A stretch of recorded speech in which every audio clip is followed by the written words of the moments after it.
लगाएंगे। भारत माता की जय, भारत माता की जय, भारत माता की जय।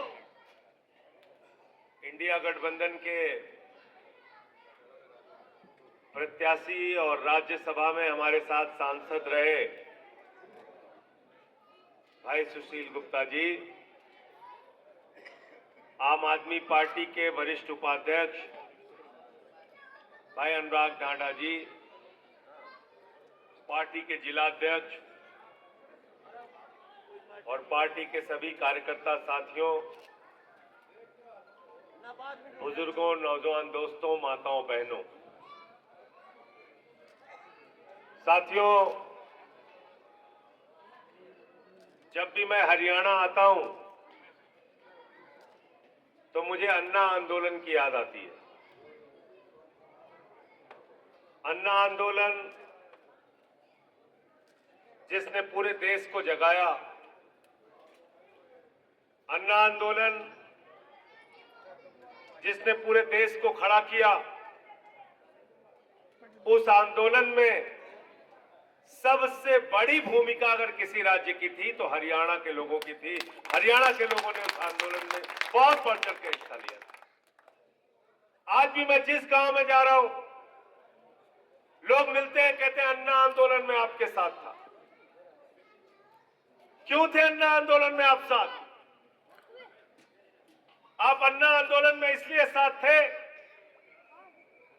कि आपको एक उम्मीद जगी थी।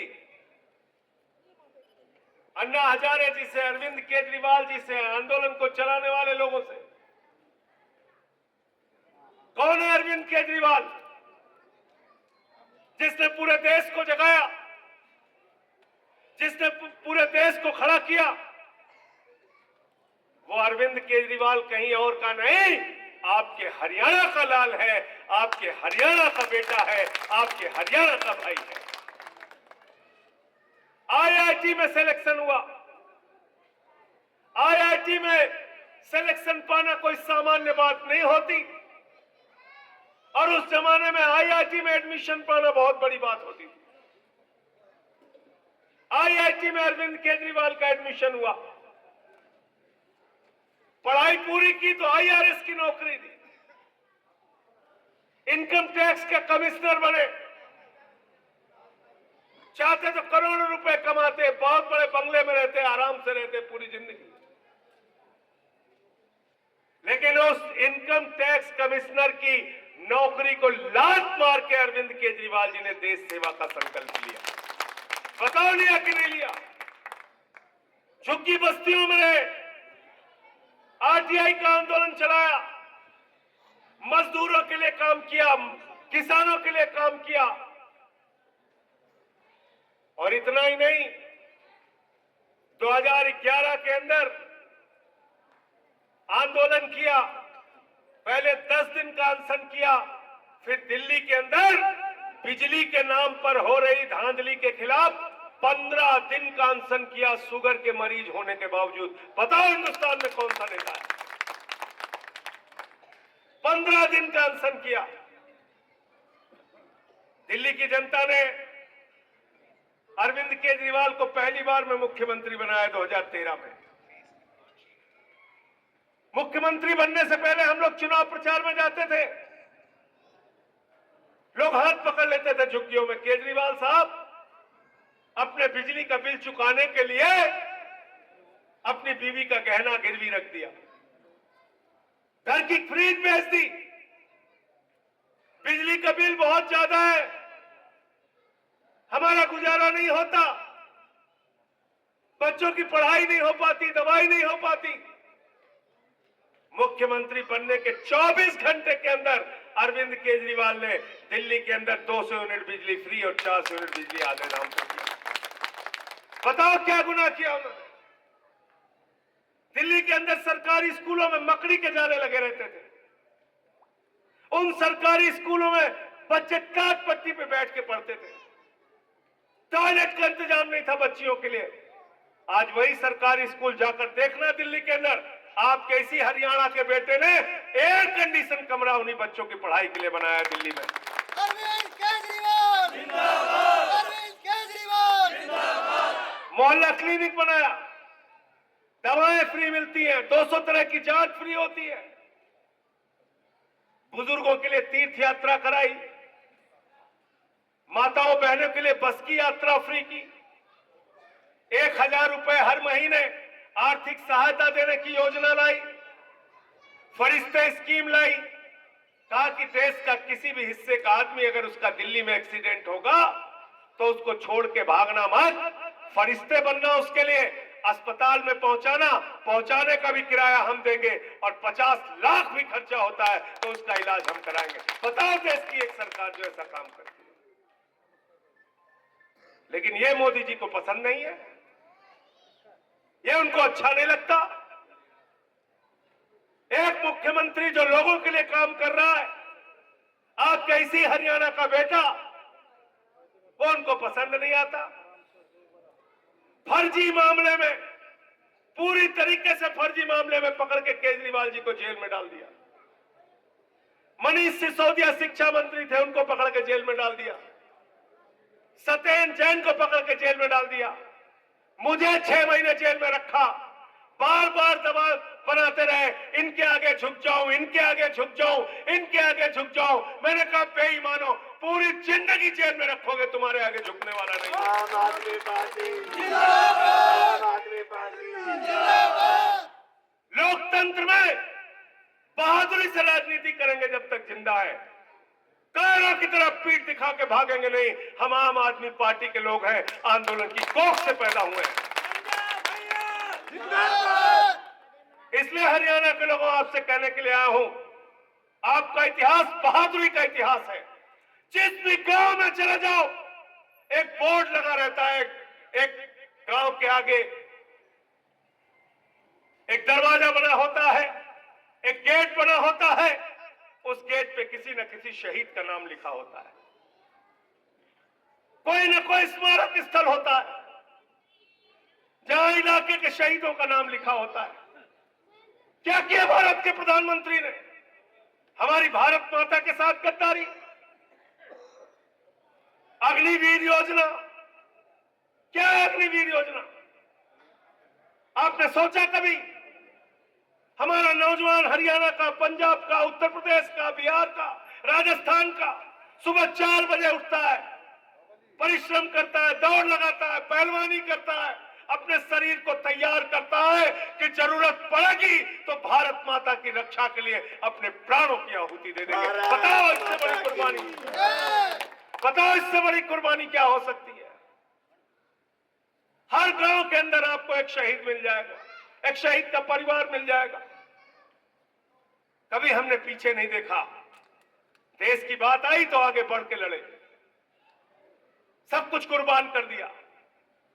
अग्निवीर 17 साल में जवान बनेगा, 21 साल में रिटायर हो जाएगा।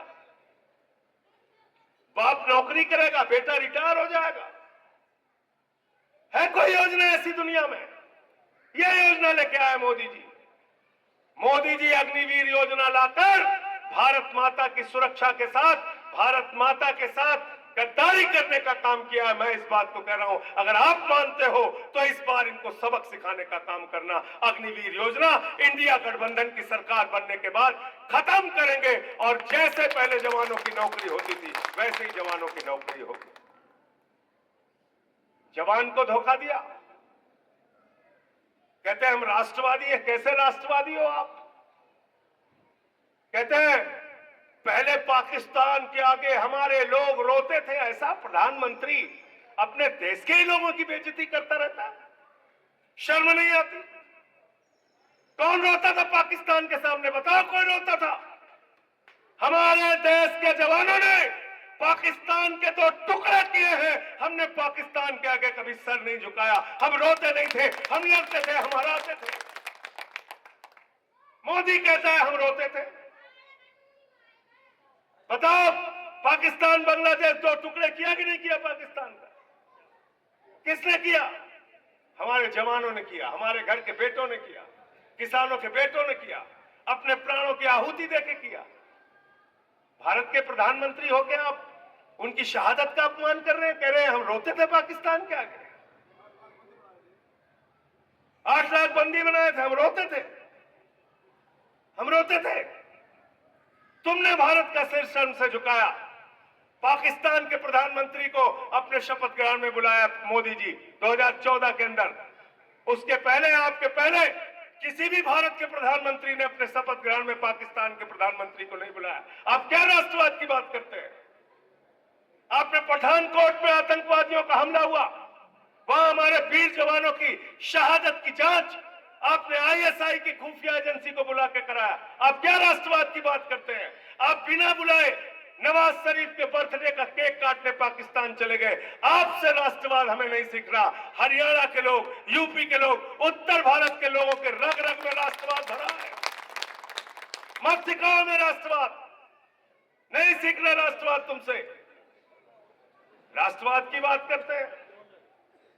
इसलिए मैं आपसे कहने के लिए आया हूं, जवानों को धोखा दिया। दूसरा नंबर आता है किसानों का। किसानों के खिलाफ 3 काला कानून लेके आए। ये सुशील गुप्ता जी बैठे हैं, आपके प्रत्याशी।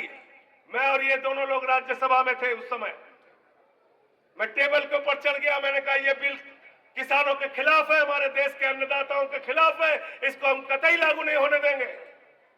वो बोलते रहे, मैंने माइक तोड़ दिया। हल्ला मचाया बीजेपी वालों ने। संजय सिंह ने माइक तोड़ दिया, संजय सिंह ने माइक तोड़ दिया। मैंने कहा बेईमानो, अगर तुम किसानों की हड्डी तोड़ोगे तो मैं तुम्हारी माइकें तोड़ूंगा। यहां पीठ दिखाने नहीं आया हूं। ये सुशील गुप्ता जी थे हमारे साथ, पंजाब के मुख्यमंत्री उस समय सांसद थे भगवंत मान जी। हम तीनों लोगों ने सेंट्रल हॉल के अंदर, उठा के देख लेना वीडियो, हम तीनों लोगों ने देश के प्रधानमंत्री नरेंद्र मोदी को, जितनी दूर ये पहली कुर्सी लगी है इतनी दूर पे उनके सामने किसानों के हक में और प्रधानमंत्री के खिलाफ मुर्दाबाद के नारे लगाए और किसानों की आवाज को देश की संसद के अंदर बुलंद किया। भैया आपने किसानों को धोखा दिया। 750 किसानों की शहादत ले ली आपने। 3 काला कानून लगाया आपने। 1 साल तक जाड़ा, गर्मी, बरसात किसान सड़कों पर बैठा रहा। आपने गोलियां चलवाई, आंसू गैस के गोले छोड़े, आपने पानी की बौछारें कराई, बोले दिल्ली नहीं घुस सकते, दिल्ली नहीं घुस सकते।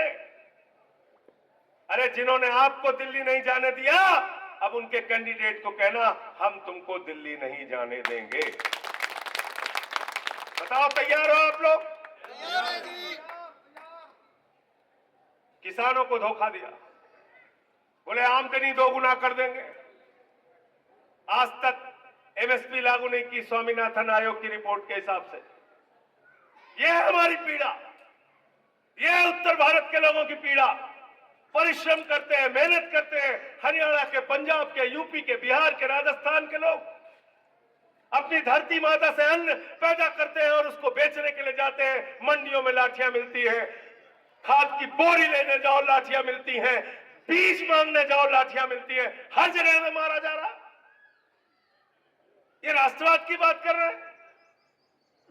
हमारी माताएं बहनें बैठी हैं, देश का प्रधानमंत्री कह रहा है इनका मंगलसूत्र लेके भाग जाएंगे कांग्रेस वाले। ऐसी बातें करते हो आप प्रधानमंत्री, हमें मूर्ख समझा है। 24,000 रुपए सोने का दाम था तोला 2014 में। बताओ था कि नहीं था? बताइए सरदार जी, था कि नहीं? 24,000 रुपए तोला था। आज कितना हो गया? 75,000 रुपए तोला। 75,000 रुपए तोला। खाद महंगा, बीज महंगा, डीजल महंगा, पेट्रोल महंगा, दाल महंगी, महंगाई आसमान पे पहुंचा दिया। आप बताइए, 3 गुना ज्यादा सोने का दाम महंगा कर दिया। कह रहे हैं मंगलसूत्र लेके भाग जाएंगे। अरे मंगलसूत्र अगर महिलाओं का कोई लेके भागा है तो भारतीय जनता पार्टी लेके भागी है। बेलन लेके दौड़ा लेना इनको जब आए आपके बीच। इसलिए आपसे कहने के लिए आया हूं, ये अनुराग ढांडा बैठे हुए हैं, क्या जरूरत थी? अच्छे खासी पत्रकारिता कर रहे थे, करते, नौकरी छोड़ के आ गए, गांव गांव घूम रहे, जगाने के लिए घूम रहे। तो मैं तो आपसे कहने के लिए आया हूं, हम लोगों ने तो संकल्प ले लिया है इस तानाशाह के खिलाफ लड़ेंगे और इसको हराएंगे। आपसे भी हाथ जोड़कर विनती करने आए हैं, इस लड़ाई में हमारा साथ दें। आपके उस हरियाणा के बेटे को जिसने जाके दिल्ली में नाम किया, जिसने पूरे दुनिया में नाम किया, उसको 23 दिन तक इंसुलिन दवा नहीं दी गई। 23 दिन तक, 23 दिन तक हम लोगों ने हल्ला मचाया, तब जाके उनको इंसुलिन की दवा दी गई। वो आदमी जो दिल्ली के बच्चों के लिए दवा का इंतजाम करता है। सोचिए कितने जालिम लोग हैं। झारखंड के मुख्यमंत्री को पकड़ के जेल में डाल दिया। इसलिए साथियों और दोस्तों, आपसे कहने के लिए आया हूं, आपसे विनती और प्रार्थना करने के लिए आया हूं, एक एक चीज याद करके जाना, हर जुल्म, हर जाति याद करके जाना, अपने बेटे का चेहरा याद करके जाना और उस खेत को याद करके जाना जहां पे हल चलाते हो, ट्रैक्टर चलाते हो, जहां से अनाज पैदा करते हो, कि उसी अनाज का दाम मांगने आप गए थे तो आपको लाठियों से पीटा गया था। 750 किसानों ने अपनी शहादत दी थी। ये सब कुछ अगर आपको याद रहेगा, ये जुल्म, ये जाति, ये तानाशाही याद रहेगी, तो इनको हराना याद रहेगा और इनका जवाब सिर्फ वोट से दिया जा सकता है। लोकतंत्र में सबसे बड़ी ताकत आपके पास। और इसके बाद ये ताकत भी नहीं रहेगी, क्योंकि क्या कहते हैं अमित शाह? कहते हैं 50 साल राज करेंगे। कहते नहीं कहते? 50 साल राज करेंगे। इसका मतलब ये 24 का चुनाव अंतिम चुनाव है। बाबा साहब डॉक्टर भीमराव अंबेडकर जी ने संविधान लिखा जिसमें वोट की ताकत आपको दी। वो संविधान बदलने का काम करेंगे बीजेपी वाले और वोट की ताकत छीनने का काम करेंगे। बगैर चुनाव के सूरत में बीजेपी जीत गई। 10 विधायक बन गए अरुणाचल में बगैर चुनाव के। चंडीगढ़ में जीते हम थे, जिता दिया बीजेपी को। ये करेंगे ये लोग। तो इसलिए आप सबसे विनती करने के लिए आया हूं, सुशील गुप्ता जी का चुनाव निशान है झाड़ू। झाड़ू पे बटन दबा दीजिएगा और राजनीति की गंदगी को साफ कर दीजिएगा। झाड़ू बहुत काम की चीज है। घर की सफाई करनी हो तो क्या चाहिए? मोहल्ले की सफाई करनी हो तो क्या चाहिए? गांव की सफाई करनी हो क्या चाहिए? जिले की सफाई करनी हो क्या चाहिए? हरियाणा की सफाई करनी हो क्या चाहिए? देश की सफाई करनी हो तो क्या चाहिए? और किसी के दिमाग पे भूत सवार हो जाए तो उतारने के लिए क्या चाहिए? क्या चाहिए? देखियो ना, गांव में जब किसी को भूत सवार हो जाता है, 4 लोग उसको पकड़ के ले जाते हैं ओझा के पास। ओझा उसको मार झाड़ू, मार झाड़ू, मार झाड़ू, उसका भूत उतार देते। तो भारतीय जनता पार्टी के दिमाग पर सत्ता का जो भूत सवार है, वो भूत आपको झाड़ू से उतारना है, झाड़ू पे बटन दबाना है, सुशील गुप्ता जी को जिताना है। बहुत बहुत शुक्रिया, बहुत बहुत धन्यवाद। इंकलाब जिंदाबाद।